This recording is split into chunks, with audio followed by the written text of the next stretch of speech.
नमस्कार, तुमचं स्वागत आहे चैतालीस किचन डायरीजमध्ये। आता अवघ्या 2 दिवसावर नारळी पौर्णिमा आलेली आहे, रक्षाबंधन। तर आपण नारळाच्या त्या दिवशी पुऱ्या पाहिल्या होत्या आणि आज आपण नारळाचा नारळी भात बघणार आहोत। तर लवकरात लवकर चॅनलला सबस्क्राइब केलं नसेल तर सबस्क्राइब करून घ्या आणि आजच्या रेसिपीला आता आपण सुरुवात करूया। तर इथे मी नारळ घेतलेला आहे।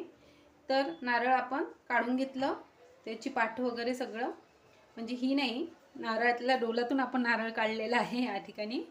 आणि सर्वात प्रथम आपण जे दूध लागणार आहे, कोकोनट दूध म्हणतो, तर ते तयार करून घेणार आहोत। तर मी इथे छोट्या किसणीने हे आहे ते इथे किसून घेणार आहे।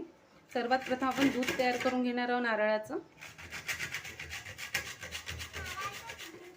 या ठिकाणी आपण नारळाचा संपूर्ण किस करून घेतलेला आहे। आता हा मिक्सरच्या पोटला टाकते आहे आणि आता आपण हा संपूर्ण किस एका मिक्सरच्या पोटला टाकून घेऊया। आणि नारळाचं दूध विकत आणण्यापेक्षा घरी थोडंसं मेहनत घ्यावी लागते, लगेच तयार होतं, लगेच तयार व्हायला। तर आपण घरीच करायचं शक्यतोपर्यंत याच्यात थोडं पाणी टाकून घेऊया आणि मिक्सरला फिरवून घेऊया। या ठिकाणी तुम्ही बघू शकाल आपण मिक्सरला छान फिरून घेतला आहे। छान छोट्या गाळणीने मी गाळते, तुम्ही सुती कपड्याने पण गाळू शकता। तर मी इथे गाळणीने गाळून घेते।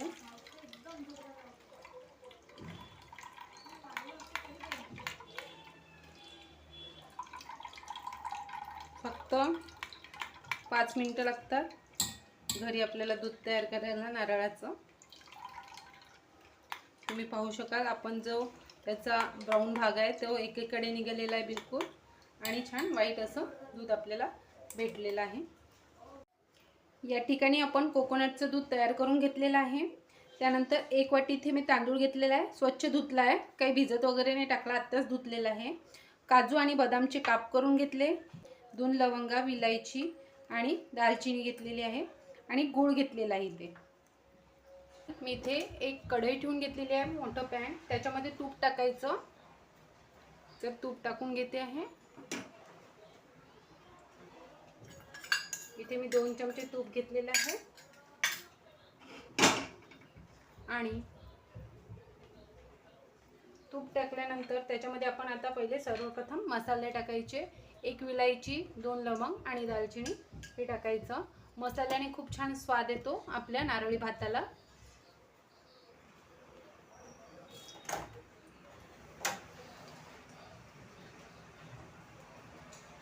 तर आपण मसाले टाकलेले आहे। मसाले थोडे आपले गरम झाले की आपण काजूचे आणि बदामचे काप याच्यामध्ये टाकणार आहोत आणि हे थोडं परतून घ्यायचं।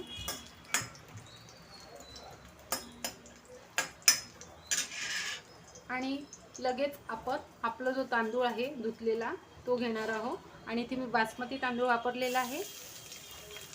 कोणताही सुहासिक तांदूळ वापरायचा, म्हणजे खूप छान सुगंध येतो आपला। तर मी इथे तांदूळ टाकून घेतले आणि छान परतून घ्यायचे। आता तुपामध्ये छान परतून झालेले आहे आपले तांदूळ। आता याच्यामध्ये आपण आपलं दूध सोडणार आहोत। आपण जेवढं तांदूळ घेतलं असेल त्याला शिजायला तसं दूध लागेल त्यानुसार आपण करून घेतलेलं होतं। थोडं पाणी पण टाकता येतं नंतर आपल्याला। आणि आता हे छान उकळी काढून घेऊया याला।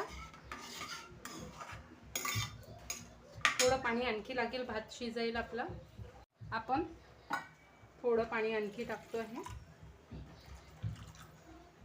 आणि आता हे याच्यामध्ये छान याला शिजू द्यायचं।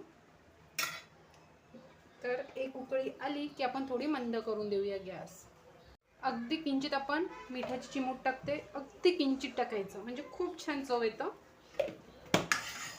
आता याला उकळी येते आहे, तुम्ही पाहू शकाल। या ठिकाणी तुम्ही पाहू शकाल छान उकळी आलेली आहे। आता आपण गॅस स्लो करूया आणि याच्यावर झाकण झाकून हे छान 10 ते 15 मिनिटाकरता शिजायला राहू देऊया। तर या ठिकाणी आपला भात छान शिजत आलेला आहे, तुम्ही पाहू शकाल।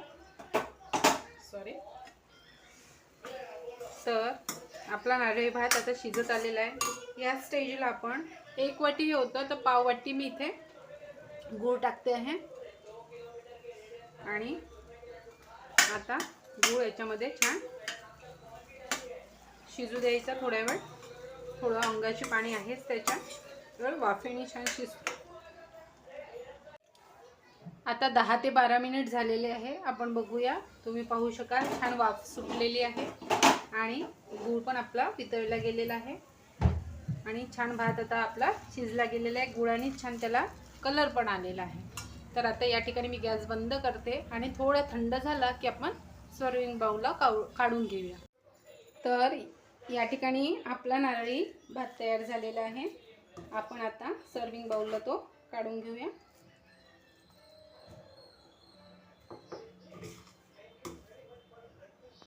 तर या ठिकाणी आपला नारळी भात तयार झालेला आहे. याच्यावर थोडेसे मी ड्रायफ्रूट्सचे काप टाकून घेते आहे. तर आपला असा मस्त नारळी भात तयार झालेला आहे, तुम्ही पाहू शकाल आणि खूप छान होतो. नक्की ट्राय करून पहा येत्या नारळी पौर्णिमेला आपला नारळी भात. जर तुम्हाला माझा व्हिडिओ आवडला असेल तर लाईक करा, शेअर करा आणि सबस्क्राईब करायला विसरू नका चैतालीस किचन डायरीजला. आपण याच्यावर थोडासा नारळाचा चव पण टाकून घेतलेला आहे.